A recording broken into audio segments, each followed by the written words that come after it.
Dear student, welcome to BPSC tutorial. जैसे कि आप लोग जानते ही हैं, हम लोगों ने previous year solution mathematics optional जो बीपीएससी में पूछा गया है 66 बीपीएससी में, उसका सॉल्यूशन का सीरीज लॉन्च किए हैं। उसी सीरीज के इस पार्ट में हम लोग 66 बीपीएससी मैथमेटिक्स ऑप्शन में पूछा गया क्वेश्चन 3 बी जो एरिया से रिलेटेड है, डबल इंटीग्रेशन का, उसको सॉल्व करेंगे। देखते हैं कैसे इसे आसान वे में सॉल्व किया जा सकता है और इजीली मार्क्स फेच किया जा सकता है। तो क्वेश्चन दिया हुआ था, double integration under D 2y x² plus 9y³ dA where d is the region bounded by y equal to 2x/3 and y equal to 2 root x। तो ये y equal to 2x/3 तो अब देख के आपको समझ में आ रहा है, it's a straight line passing to the origin and y equal to 2 root x तो डायरेक्टली नहीं क्लियर हो रहा है, लेकिन अगर हम y स्क्वायर अगर इसको स्क्वायर कर दें दो बोथ साइड तो हमें क्लियर होता है कि ये एक पैराबोला है। ये एक पैराबोला है y square equal to 2x।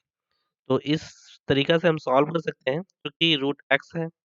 तो फर्स्ट क्वाड्रेंट में ही मेनली कंसीडर करेंगे क्योंकि x पॉजिटिव होना चाहिए। तो चलिए देखते हैं। तो ये y इक्वल्स टू 2/3x और y square equals to 4x, first quadrant में ये ग्राफ बन गया। तो यहाँ हम लोग देख सकते हैं कि ये दोनों जो इक्वेशन है एक दूसरे को इंटरसेक्ट कर रहा है। तो सबसे पहले इंटरसेक्शन पॉइंट निकाल लेते हैं। तो इंटरसेक्शन पॉइंट निकालने पे दोनों को आपस में इक्वेट करते हैं।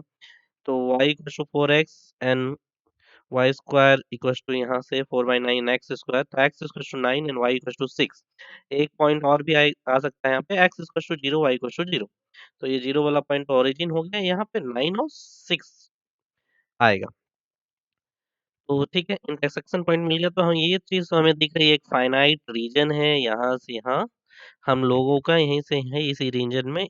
ये गिवन एक गिवन क्वेश्चन का इस रीजन में हम लोग का इंटीग्रेशन निकालना है। तो इसको दो पार्ट से कर सकते हैं, या तो x को फाइनाइट ले लेते हैं 0 से 9 और उसे सॉल्व करते हैं y को वेरिएबल करके, या y को 0 से 6 ले लेते हैं x को वेरिएबल करके। तो पहला पहला से करते हैं, x को ही फाइनाइट ले लेते हैं 0 से 9 और y को वेरिएबल करते हैं। अगर x को 0 से 9 लिए तो y क्या वेरिएबल हो सकता है? y पॉइंट यहाँ पे क्या मिलेगा? पहला तो y ये रीजन लेना है, तो पहला y का लोअर लिमिट क्या होना चाहिए? लोअर लिमिट ये स्ट्रेट लाइन वाला y इक्वल्स टू 2/3x और अपर लिमिट ये जस्ट ऊपर, इसके ऊपर है, तो ये इसका पॉइंट क्या निकलेगा? इसका point y equals to 2 root x।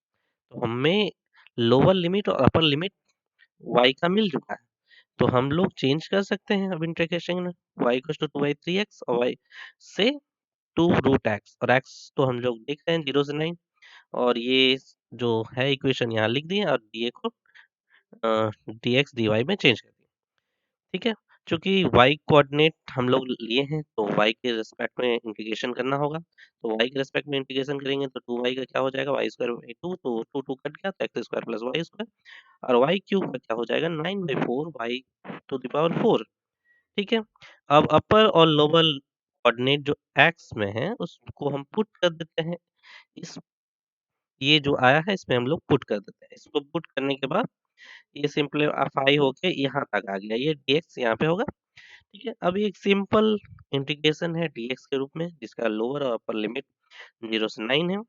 तो इसको यहाँ पे सॉल्व करते हैं dx के रूप में, तो 4x³ का क्या हो जाएगा, x4/4 तो 4 कट गया और x5 नीचे 5 तो 9 5 तो 45 यहाँ 8 हो जाएगा और x3/3 तो 3 से कट गया 12 हो जाएगा, 12x³ 0 से 9 और अपर लिमिट और लोअर लिमिट पुट करने पे कुछ इस प्रकार का आंसर हम लोग फाइंड करेंगे।